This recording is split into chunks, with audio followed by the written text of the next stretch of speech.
Mesdames, Messieurs, bonsoir. Je reçois Mehdi Houari, le patron de Wasselni. Wasselni, qui est une société de véhicules de tourisme avec chauffeur et qui vient d'opérer sur le marché et que vous avez peut-être emprunté, si à condition d'avoir une application sur votre mobile. On en parle tout de suite. Mehdi Houari, bonsoir et bienvenue sur Challenge. Je vous ai invité parce que je voulais faire le point un petit peu sur ces activités de véhicules de tourisme avec chauffeur. Vous êtes un certain nombre de sociétés sur le marché et j'aimerais savoir, alors aujourd'hui, quelques mois après le démarrage de chacun d'entre vous, comment ça fonctionne? Est-ce que ça fonctionne bien? Alors, ça fait pratiquement 9 mois qu'on est en activité. Donc notre application a pour but de faciliter les déplacements de nos concitoyens d'un point A à un point B. Actuellement, nous sommes disponibles à Alger et à Oran et dans les mois prochains, nous allons lancer notre service dans 3 autres wilayas. Est-ce qu'on peut connaître ces wilayas? Vous ne voulez pas vous avancer? Pas tout de suite. Voilà. D'accord. Voilà. Et en fait, après quelques mois, nous avons, certes au démarrage, mais on avait eu quelques problèmes. Les gens n'avaient pas la culture du smartphone, passer commande via un téléphone et tout. Mais depuis pratiquement 9 mois, nous avons constaté, nous avons remarqué le nombre d'utilisateurs qui augmente de jour en jour. Et voilà, en gros, ça commence à... Alors, ça commence à prendre. Voilà. À quelles difficultés vous vous heurtez aujourd'hui? En fait, le premier problème qu'on a eu, c'était le lancement du e-paiement. Donc, on avait des gens qui passaient commande juste pour s'amuser ou pour tester si l'application fonctionnait correctement. On avait aussi certains clients qui demandaient pourquoi les véhicules n'étaient pas brandés, donc on était obligé de brander chaque véhicule pour les reconnaître en fait. Voilà. Et on a eu aussi certains clients qui voulaient payer par carte à bord de nos véhicules, donc on est la première entreprise à proposer le paiement via TPE à bord de chaque véhicule en Algérie. La totalité de vos véhicules. Voilà. Alors, vous avez ce site spécifique par rapport à vos compétiteurs, c'est que les véhicules vous sont propres à votre société, c'est exact? Effectivement. Donc, avant de lancer notre service, on a opté pour l'achat de véhicules qui sont produits localement. Donc, au début, on avait commencé avec 42 véhicules au niveau de la wilaya d'Alger. Là, on est en train de finaliser l'achat de 200 véhicules produits localement avec le groupe Sima Motors. Donc on commence à réceptionner une partie des véhicules pour notre gamme VIP. Donc les véhicules on a commencé à recevoir les véhicules hier soir. Et donc on a préféré effectivement avoir nos véhicules pour respecter la réglementation en vigueur déjà. Parce que ce qu'il faut savoir, c'est que chaque passager est assuré à bord de nos véhicules, chaque chauffeur est assuré aussi et déclaré au niveau de la CNAS, tout ça est important. Et donc, pourquoi c'est pas le cas avec les autres? Écoutez, là je sais pas comment ils font, mais je vous le dis, on est les seuls à avoir nos véhicules, nos chauffeurs sont déclarés, on est les seuls à avoir l'autorisation de la direction des transports aussi. D'accord. Et si on prend par exemple les taxis classiques, voilà. Justement, comment ça se passe pour l'assurance du passager? En fait, les taxis ont une assurance spéciale. Donc, nous, on a pratiquement la même assurance. En cas d'accident, l'assurance prend en charge les dégâts matériels, le chauffeur et les passagers à bord aussi. D'accord. 42 véhicules au départ, voilà. 200 véhicules en commande ou déjà... Nous avons reçu hier 42 véhicules. Ah, c'est ça, vous parlez de ces 42 véhicules. Et vous en aviez combien avant cela? Donc, au démarrage, on a commencé avec 42. Voilà, donc c'est un nombre qui vous porte, bonheur. D'accord. Voilà. Alors, ces 42 véhicules, avec quel financement vous les avez, comment vous avez démarré? Donc, c'est avec des fonds propres? Voilà, donc j'ai lancé mon entreprise qui s'appelle Optimal Auto. On l'a lancée en 2010. Et il y a 2 ans, j'ai commencé à travailler sur Wasselni. Donc, Wasselni est un produit qui appartient à Optimal Auto.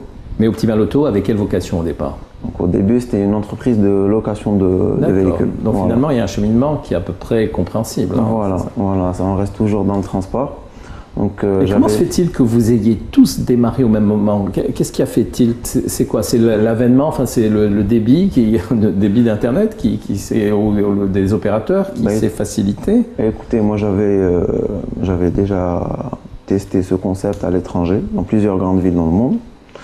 Et j'ai eu le malheur de prendre un taxi une fois ici. Et je me suis dit, pourquoi pas chez nous? Donc on a commencé à travailler sur l'application. Donc notre application est 100% algérienne. On a mis une équipe de développeurs algériens dessus et on a lancé le service après 2 ans de travail. Donc il fallait préparer l'application, avoir les autorisations nécessaires, former les chauffeurs. On a eu aussi un problème parce que les véhicules, à un moment, on n'avait pas de véhicules, il n'y avait pas d'importation pendant plus d'une année. Donc on a opté pour les véhicules Made in Bladi. Et juste après, on a lancé le service et on a les clients qui sont satisfaits. Justement, est-ce que vous êtes déjà en proie des litiges? C'est-à-dire des litiges avec les clients ou avec d'autres? Avec les clients, donc pour l'instant, on n'a pas à se plaindre. On a pratiquement tous les clients qui sont satisfaits. Bon, après, vous avez des réclamations. On a un service client qui prend en charge les réclamations. Au début, on a eu aussi quelques réclamations par rapport à l'application parce que les gens, en fait, ne savaient pas utiliser l'application. Donc, on a changé l'expérience utilisateur pour la rendre plus facile à utiliser. Ce qu'il faut savoir aussi, c'est qu'on n'a pas de tarif de nuit. Ce que vous payez la journée, vous le payez la nuit aussi. Vous pouvez charger votre téléphone à bord. On propose une connexion Wi-Fi aussi. Et là, on a reçu des véhicules, des SUV pour la gamme premium, la gamme VIP. Alors justement, parlons de cette gamme VIP que vous lancez actuellement. Quel est le coût supplémentaire que j'aurai à subir par rapport à la course? Oui, par rapport à la course. Pour une même course. Donc déjà par rapport à l'investissement, c'est pratiquement le double qu'un véhicule classique. Et par rapport à la course, il y a une majoration de 50%. Voilà. D'accord. Bon, alors ça va, on s'y retrouve. Les chauffeurs, par contre, sont les mêmes? Non. Les chauffeurs ne sont pas les mêmes. Donc, les chauffeurs pour la gamme premium, on a des critères. On exige que le chauffeur parle français, arabe et anglais. Les chauffeurs porteront un costume aussi. Vous savez qu'on est journalistes, les journalistes, on aime bien faire des tests, nous aussi. Je vous invite à faire un test et à me donner votre avis. Est-ce que parmi vos chauffeurs, il y a des femmes chauffeurs? Oui, bien sûr. D'accord. On a des chauffeurs. Et alors, qu'est-ce qu'on aura à bord également? Donc, connexion, bon, ça, vous l'avez dans tous vos véhicules. Une connexion Wi-Fi. Mais qu'est-ce qu'on aura de plus? À part le confort du véhicule, bon, c'est déjà beaucoup. Et le fait que le chauffeur parle plusieurs langues, ça peut nous permettre de nous exercer. Vous avez le chauffeur qui vous ouvre la porte, qui porte vos bagages si vous allez à l'aéroport. Ah oui. Voilà. On vous propose des bonbons et des rafraîchissements à bord du véhicule aussi. Et en fait, vous avez... Est-ce qu'on doit impérativement s'asseoir à l'arrière ou on peut s'asseoir à l'avant? En fait, comment ça se passe de ce point de vue-là? Personne n'a le droit de se mettre devant, à part si vous êtes 4 passagers à bord du véhicule. Vous savez, un jour, il y a quelques années, j'étais revenu de voyage et puis j'avais emprunté un taxi et j'ai voulu monter directement à l'arrière parce que je résidais à l'étranger et j'avais l'habitude de monter dans ce taxi à l'arrière. Et là, le chauffeur m'a dit non, tu montes à l'avant. Bon, j'ai exécuté parce que la mentalité est autre ici. Donc voilà, je voulais savoir s'il y a un cheminement de pensée différent. Sauf si strictement interdit, c'est-à-dire que même si le client veut monter à l'avant, il ne le pourra pas. Il est strictement interdit de fumer, de monter devant, de manger à l'intérieur du véhicule. Là, on est vraiment strict là-dessus. Et ça m'arrive même parfois de prendre mes propres chauffeurs pour tester et voir l'état des véhicules aussi. Les véhicules sont en fin de journée ou en fin de nuit, ils retournent au parking, à votre parking, c'est ça? Donc pourquoi opter pour l'achat des véhicules et avoir mes chauffeurs? Donc déjà, chaque matin, on vérifie l'état du véhicule, il faut que les véhicules soient propres. On vérifie si le chauffeur a toujours son permis. Oui, parce qu'il se pourrait qu'on lui enlève. Voilà, et qu'ils conduisent sans permis. En cas d'accident, on est responsable civil et on se doit d'apporter un certain confort et une sécurité aux passagers. Donc c'est pour ça qu'on a opté pour l'achat des véhicules. D'accord. Comment ça se passe donc au niveau de la croissance, du chiffre d'affaires? Tout se passe bien? En fait, vous gagnez de l'argent, mais vous réinvestissez. Est-ce que vous êtes accompagné par les banques?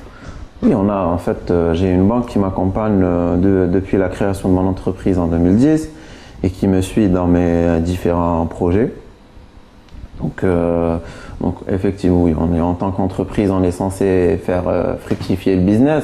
Mais on réinjecte tous les fonds dans l'achat des véhicules parce que nous envisageons de couvrir tout le territoire national d'ici 2020. Voilà. Alors, les véhicules vont au bout une certaine durée, vous prévoyez de les changer? On change les véhicules chaque 3 ans. D'accord. Voilà. Et pour les chauffeurs, donc comment ça se passe au niveau du recrutement? Donc vous exigez... alors, ils ont une tenue particulière ou pas? Donc pour les chauffeurs, on demande déjà, il y a un dossier à fournir, il y a une présélection qui est faite, il y a un test drive qui est fait avec le chef de parc pour voir comment conduit le chauffeur, comment il se comporte au volant. Il y a un casier judiciaire qui est demandé aussi. Oui. Voilà. Et on demande que le permis du chauffeur ait au moins 5 ans. Voilà. C'est-à-dire que le chauffeur ait au moins 5 ans d'expérience au volant. Voilà. Automobile. Voilà. Très bien. Évidemment, vous nous avez dit qu'il ne pouvait pas fumer, hein, c'est valable. Voilà. Et quelles sont les sanctions au cas où il y a en cas de contrôle et que vous vous aperceviez? Donc, par exemple, ne pas fumer, c'est valable aussi tant pour le chauffeur que pour le client. Non, mais pour les deux. Pour les deux. Personne ne fume à bord, parce qu'en fait, personne ne fume et personne ne mange à bord du véhicule. Je vous donne un exemple. Donc là, si vous prenez un chauffeur, vous mangez à l'intérieur.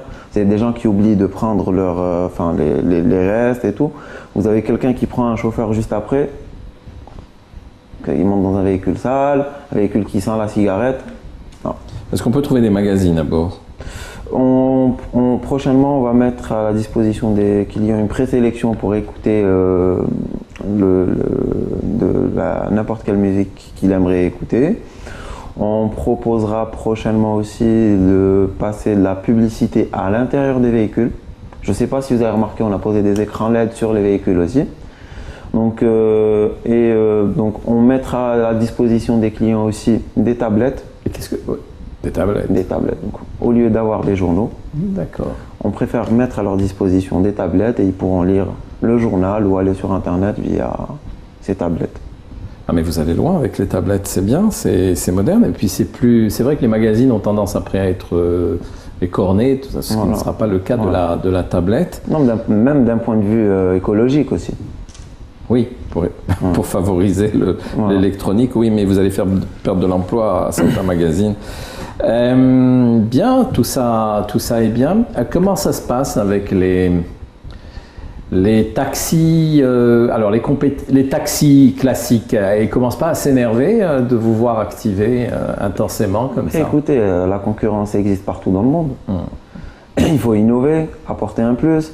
Vous avez plein de gens qui se plaignent. Je ne sais pas si vous avez pris un taxi ici. Donc généralement, les taxieurs n'utilisent pas leur compteur, imposent la destination. Moi, personnellement, j'avais pris une fois un taxi avant de danser au Salni parce que j'avais un rendez-vous en ville. Je demande au chauffeur, ah non, il fallait marcher, ça. Alors que chez nous, grâce à notre application, vous avez les prix à l'avance. Donc ce que vous voyez, vous le payez, ni plus ni moins. Vous n'avez pas de surprise. Demain, vous oubliez un sac ou un objet de valeur à bord du véhicule. Vous avez l'historique, le matricule, le nom du chauffeur. Très bien. Voilà, donc. Et quand on veut être déposé quelque part, on nous dépose au point où l'on veut être là déposé. Où vous voulez. Là où vous voulez, on vous dépose. Au moment de passer la commande, vous avez la possibilité de... en fait, on a votre position et vous choisissez où vous voulez aller. Donc le chauffeur vous dépose où vous devez aller. Sur Alger, quel est le temps d'attente moyen si on est à Alger Centre? Je suis à la Grande Poste et En fait, tout dépend en fait. Donc, mais vous avez les délais d'attente au moment de passer la commande. Si les délais si les délais vous vont, vous passez commande. Sinon, vous avez les délais à l'avance, donc il n'y a pas de surprise. On a les infos trafic en temps réel. La grille des tarifs?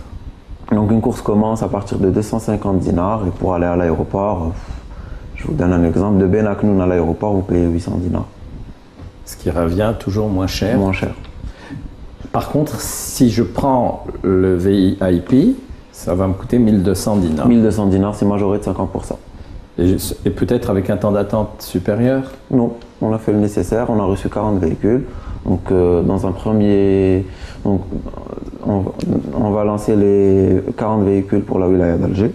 Et on va recevoir d'autres véhicules au courant du mois prochain qui seront sur Oran. D'accord. Je reviens au taxi classique. Alors, vous les dérangez ou pas? Bah, écoutez, apparemment oui. Parce que j'avais remarqué quelques articles dans la presse écrite. Mais encore une fois, je vous le dis, donc on n'offre pas le même service. L'état des véhicules n'est pas le même. Et on n'impose rien aux clients. La concurrence existe partout. Et elle est bonne pour les clients. Parce que ça nous oblige à être encore meilleurs et à proposer de meilleurs services. D'accord. Alors, les réactions sont encore timides, je suppose? Ben écoutez, j'avais vu la dernière fois à la télé des chauffeurs qui parlaient de faire une grève nationale, d'autres qui disaient qu'on ne payait pas d'impôts, qu'on ne payait absolument rien, alors que les taxieurs payent uniquement une licence de taxi qui coûte 4000 dinars, c'est symbolique. Nous, l'investissement est important, on a le développement de l'application, à chaque fois on a les mises à jour, on a l'achat des véhicules. Combien coûte une application? Développement d'une application comme ça. Tout dépend de la faire chez vous, enfin telle que vous l'avez. Elle vous a coûté combien vous êtes investi ici avec des développeurs? J'aimerais savoir quel est ce coût-là, comme quel est le coût de l'acheter à l'étranger ou chez d'autres. Bah écoutez, c'est pratiquement, nous, elle a été développée localement. Si vous l'achetez à l'étranger, vous allez la payer 20 à 30% plus cher. Voilà. Moi, j'ai préféré la faire ici. Donc, les développeurs sont à Alger. Donc, si on a le moindre problème, ils prennent en charge directement. Au jour d'aujourd'hui, on n'a eu aucune panne. D'accord. Voilà. Alors, l'acheter à l'étranger, ça me coûterait combien? Dans les 60 000 $ à peu près, entre 40 et 60 000 $. Mais tout dépend de des services que vous allez proposer en fait. Voilà. Donc tout se paye. Chaque service se paye. Les compétiteurs actuels qui agissent de la même façon que vous offrent les mêmes services, donc sauf que ils n'ont pas, les chauffeurs ne leur sont pas attitrés, c'est ça? En fait, nous, ce ne sont pas des compétiteurs parce que ils proposent pas le même service. Eux, ils font de la mise en relation en fait. D'accord. Voilà, donc ils font de la mise en relation. Et moi, je pense que je sais pas comment. Ne soyez pas méchant. Non, c'est pas pour être méchant. Non. Au contraire, on n'est pas là pour tacler qui que ce soit. Au contraire, c'est juste qu'on propose pas le même service. On n'est pas dans le. Les relations sont bonnes entre vous? Bah, écoutez, en tout cas, le marché est encore propice à accueillir tout le monde. Et encore d'autres. Écoutez, moi, je pense qu'il y a assez de place pour tout le monde. La demande y est. Faut juste, donc moi j'ai un ami à moi qui fait pratiquement la même chose. On se parle assez souvent au téléphone. Là, on est en train de se bouger pour créer notre propre association. Et on parle beaucoup en fait. On parle beaucoup pour faire les choses, pour faire avancer les choses ensemble en fait. Mais forcément, votre métier, c'est l'avenir, parce que tout simplement pour des raisons. Le jour où tout le monde aura des smartphones, pourquoi aller vers des taxis classiques, sauf s'il n'y a pas suffisamment de taxis en ligne. Mais les taxis en ligne, ce qu'il y a de bien, c'est tout ce que vous venez de dire, à condition que tout le monde respecte ces choses-là, c'est-à-dire la propreté. Écoutez, il y a 10-15 ans en arrière. Vous ne faites pas monter plusieurs personnes en même temps. Non, non, on ne fait pas de convoiturage. Ouais. Mais ça peut manquer à certaines personnes, parce qu'ils aiment bien discuter dans le taxi. Ben écoutez, est-ce qu'on peut discuter politique dans vos taxis? On est là pour offrir un service et non pour vous parler de politique.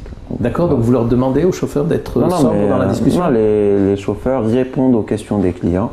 D'accord. Sans plus. Hein. Ils ne sont pas là pour donner leur avis politique. Je pense que... Après, s'ils veulent parler de sport, de musique ou d'activité culturelle, il n'y a pas de problème. Sur la musique, sur le niveau de musique, sur le...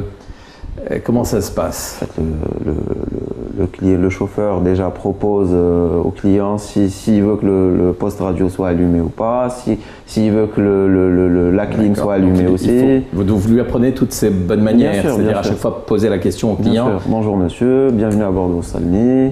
Voulez-vous que je mette l'air conditionné en marche? On ne peut pas passer encore à l'étape de l'uniforme, en tout cas, ou d'un gilet ou quelque chose de... L'uniforme, sur la gamme VIP, vous avez des chauffeurs en costume cravate. D'accord. Voilà. Après, vous avez des gens qui travaillent pour la gamme classique, qui travaillent en chemise ou en polo, qui sont présentables, qui parlent bien, qui ont une formation. Combien on est payé quand on est chauffeur normal, standard chez vous, et chauffeur VIP? Ça peut attirer du monde. En fait, le salaire n'est pas le même et c'est pratiquement le double. Voilà, alors quel est le salaire du standard? Le chauffeur standard touche 25 000 et le chauffeur VIP touche 40 000. D'accord, bon, ça me paraît peu encore, non? Parce qu'ils ont une commission, à la fin du mois, ils ont une commission sur le chiffre d'affaires. Sur le chiffre d'affaires global de l'entreprise, voilà. Qui est de combien? 1%? Qui varie entre 3 et 5%. Oui, mais attendez, mais 3 et 5%, comment vous évaluez ça? Parce que si vous avez 100 chauffeurs demain, vous avez... Oui, mais on a l'application, donc on sait chaque chauffeur, à la fin du mois, chaque chauffeur, combien... on connaît le chiffre d'affaires de chaque chauffeur. D'accord. Et pour les horaires, comment ça se passe? On travaille pour avoir ce salaire-là. On a combien de jours de travail? Ils font leurs 8 heures. Leurs 8 heures, voilà. Et ils ont 2 jours de week-end. 2 jours de... Enfin, ils ont leur week-end. Voilà. Et pour ceux qui travaillent la nuit? En fait, pour ceux qui travaillent la nuit, généralement, c'est des étudiants. Et ils ont le même salaire que les chauffeurs, que les autres chauffeurs, en fait. C'est les mêmes chauffeurs. Et pourquoi c'est des étudiants? Parce que généralement, les étudiants travaillent le week-end déjà. Parce qu'en fait, en semaine, on réduit l'effectif le soir. L'effectif n'est pas le même.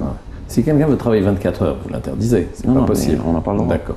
Chaque chauffeur fait ses 8 heures, sans plus. D'accord. Vous disiez que vous les formiez à toute une série de choses. Vous les formez à se retrouver territorialement? Ou bien ça n'est pas utile puisqu'il y a le GPS? Ils n'ont pas besoin, en fait, ils suivent l'application. C'est l'application qui leur donne l'itinéraire pour récupérer le client et pour le déposer. On les forme aussi comment utiliser un TPE, un terminal de paiement électronique, parce que vous avez des gens qui payent par carte à bord des véhicules. On les forme comment recevoir le client à bord du véhicule, comment utiliser l'application aussi. Mais oui, ce serait bien qu'il y ait des éléments aussi culturels à leur apprendre. Je ne sais pas, quand je passe à côté de la Grande Poste, je peux dire qu'elle a été construite en 1930, inaugurée en 1930. En fait, généralement, donc, comme je vous ai dit tout à l'heure, il y a une présélection qui est faite, donc on ne prend pas n'importe qui. Et donc généralement, c'est des gens qui ont une certaine culture. Les chauffeurs sont occupés constamment ou bien ils ont des plages de détente ou d'attente? Tout dépend de la demande en fait. Vous avez des jours où la demande est importante, vous avez des jours où la demande est moins importante. Généralement, c'est les week-ends. Bon, 40 000 dinars, mais c'est vrai que ils sont dans le confort aussi. Ils ont la musique et la climatisation. Ils ont plein d'avantages aussi. Hein. Quels sont les avantages? En fait, déjà, le mois prochain, on va lancer un programme de fidélité pour nos employés et pour nos clients. Donc, ils auront des remises pour pouvoir assurer leur véhicule en tout risque, des remises dans certains hôtels aussi. D'accord. Voilà. Et c'est bien ça. Ouais. Mais ce qui vous permet aussi d'amener les clients vers les hôtels avec qui vous êtes conventionné. C'est ça aussi le deal. Enfin, c'est ça le deal, mais avoir de 30 à 40% de remise sur une chambre, vous avez des gens qui voyagent, qui... Mais si systématiquement vos chauffeurs à l'aéroport disent on vous amène vers tel hôtel plutôt que vers l'autre. Non, on n'est pas... Les chauffeurs n'ont pas on n'impose aucun hôtel. Voilà. C'est le client qui décide où il veut aller. Ça sera un programme de fidélité qui sera mis à la disposition des clients. Alors, vous les formez, ces chauffeurs, et puis un jour ils partent. chez le compétiteur. Ah non, il y a un contrat. Ici, Il y a un contrat. Ils n'ont pas le droit de travailler chez un concurrent. Qui est validé juridiquement. Voilà. Ils n'ont pas le droit d'aller chez un concurrent pendant 2 ans. D'accord. Voilà. Et vous n'avez pas eu ce type de problème? Non. Parce que les autres, comme c'est nos véhicules, donc c'est des chauffeurs qui n'ont pas de véhicule. Et chez les compétiteurs, ils prennent pas de chauffeur sans véhicule en fait. D'accord. Vous êtes présent sur 2 villes actuellement? Voilà, et on va lancer 3 villes bientôt. prochainement. Et vous serez sur tout le territoire dans combien de temps? On envisage d'être présent à travers tout le territoire national d'ici 2020. Très bien, eh bien, Wasselny, c'est tout le mal que je vous souhaite. Hein, et je vous dis à très bientôt, eh bien, sans doute dans vos taxis. Moi, j'ai hâte de connaître le confort de ces VIP et de tester la linguistique de vos chauffeurs. Vous donnerez votre avis. Voilà, je vous remercie. Je vous remercie de m'avoir invité. Voilà, mesdames et messieurs, je vous remercie vous aussi de votre attention et je vous dis à vendredi prochain.